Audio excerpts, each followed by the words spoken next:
Isang magandang hapon po at gabi mga kaibigan ng Sabado. Update ko lamang po kayo sa lagay po ng ating panahon. Pero bago ho yan, palike and subscribe po muna ako at pahit po ng notification bell para ma-notify ko po kayo sa mga susunod po natin na weather update. Mga kaibigan, tuluyan na pong nakalayo no, itong si typhoon na Bebinca no, na ngayon po ang layo niya ay meron na pong 1,145 kilometers northeast of extreme northern Luzon po yan mga kaibigan.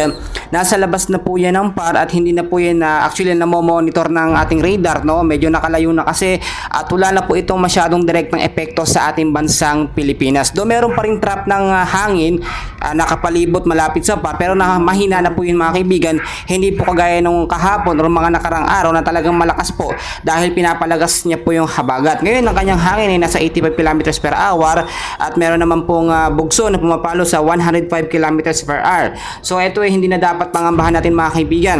Ang ating sypnosis po ngayong hapon at gabi po ng Sabado ay meron po tayong southwest monsoon pa rin po no, or hanging habagat na siya naman pong nagbibigay ng sama ng panahon sa ilang bahagi po ng ating bansa. Ang ilang bahagi po ng ating bansa kaninang ngayong hapon po at mamayang gabi ay posible pong makaranas ng mahina hanggang sa malakas po na pag-ulan na may kasama pong malakas na hangin no, at yan po ay dala ng southwest monsoon na actually pinalakas po nitong si typhoon na Bebinca yung mga lugar po especially dito po sa extreme northern Luzon po mga kaibigan.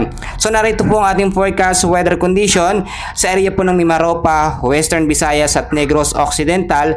Maulap po na kalangitan ang mararanasan dyan at meron din po tayong monsoon rains or yung pabugso-bugsong pag-ulan no, dahil po yan sa southwest monsoon or hanging habagat. Sa area naman po ng Bicol region, the rest po ng Negros Island region, occasional rains din po or yung malakas na pag-uulan, pahinto-hinto, pabugso-bugso ngayong hapon at sa gabi, mararanasan po sa lugar ng Mimaropa, Western Visayas at Negros Occidental po mga kaibigan. Samantalang mga kaibigan, sa ilang bahagi naman po ng Visayas, Zamboanga Peninsula, BARMM, Sacsayhuaman, Caraga, Northern Mindanao, Batangas, Zambales at Bataan, ang weather condition po dyan, maulap po na kalangitan din ang mararanasan ngayong hapon at meron pong mga pag-uulan pang ngayong gabi po ng Sabado mga kaibigan dahil pa rin po yan sa southwest monsoon no, or banta po ng hanging habagat na siyang in-enhance no kagabi. Ito nga pong trap ng bagyong Bebinca na ngayon pa ay unti-unti na pong humihina at hindi na po natin ito dapat pangambahan. Ang ilang bahagi naman po ng Mindanao ay apektado din ng southwest monsoon,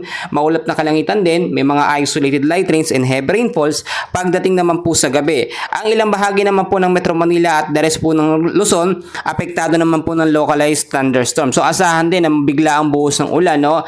Ngayon pa lamang mga kaibigan, wala naman tayong minomonitor pa no na panibagong bagyo no na papasok sa ating bansa. Pero ayon po mga kaibigan ko sa pagkatala po ng Pag-asa, etong week po na to or next week po ay posibleng may panibagong bagyo po na papasok sa ating bansa mga kaibigan. So maging handa na lamang po tayo at yung mga basura, linisin po natin para hindi po nakakabara sa mga kanal at yung mga tubig dumadaloy na maayos doon po sa mga kanal natin at hindi bumabara. Yun po kasi yung main cause ng pagbabaha mga kaibigan no, nababarahan yung mga drainage.